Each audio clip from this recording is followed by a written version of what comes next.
நலம் காக்கும் ஸ்டாலின், உங்கள் குடும்பத்தின் நலன் அரசின் பொறுப்பு.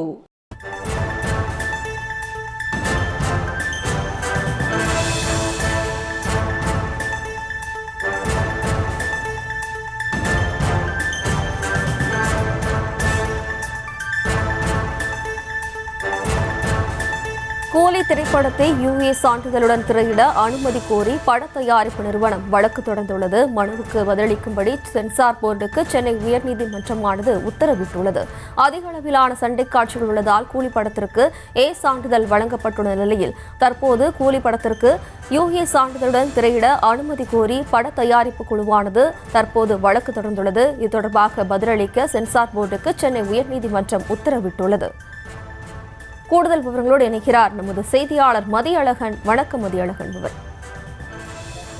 லோகேஷ் கனகராஜ் இயக்கத்தில் ரஜினி, சத்யராஜ், அமீர்கான் உள்ளிட்ட பலர் நடித்திருக்கக்கூடிய கூலி திரைப்படம் கடந்த 15ஆம் தேதி உலகம் முழுவதும் வெளியானது. ஏ சான்றிதழுடன் படம் வெளியான நிலையில் யுஏ சான்றிதழுடன் படத்தை வெளியிட அனுமதிக்கும்படி தணிக்கை வாரியத்துக்கு உத்தரவிடக் கோரி சன் டிவி நெட்வொர்க் சார்பில் சென்னை உயர்நீதிமன்றத்தில் மனு தாக்கல், சன் பிக்சர்ஸ் சார்பில் சென்னை உயர்நீதிமன்றத்தில் மனு தாக்கல் செய்யப்பட்டிருக்கிறது. அதில் அதிக அளவிலான சண்டை காட்சிகள் இடம்பெற்றுள்ளதால் கூலி படத்துக்கு ஏ சான்றிதழ் வழங்கப்படுவதாக தணிக்கை வாரியம் கூறியதாக தெரிவிக்கப்பட்டுள்ளது. ஆனால் கூலி படத்தை விட அதிக வன்முறை காட்சிகள் இடம்பெற்றிருந்த கேஜிஎஃப் மற்றும் பீஸ்ட் படங்களுக்கு யுஏ சான்றிதழ் வழங்கப்பட்டதாகவும் மனுவில் கூறப்பட்டுள்ளது. அதனால் கூலி படத்தை யுஏ சான்றிதழுடன் வெளியிட அனுமதிக்குமாறு தணிக்கை வாரியத்துக்கு உத்தரவிட வேண்டும் எனவும் மனுவில் கோரிக்கை வைக்கப்பட்டுள்ளது.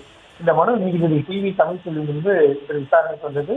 அப்போது ஏ சான்றிதழ் காரணமாக 18 வயதுக்கு குறைந்தவர்கள் திரைப்படத்தை பார்க்க முடியவில்லை என்பதால் யுஏ சான்று வழங்க உத்தரவிட வேண்டும் என மனுதாரர் சார்பில் ஆஜரான மூத்த வழக்கறிஞர் ஜே ரவீந்திரன் கோரிக்கை வைத்தார்.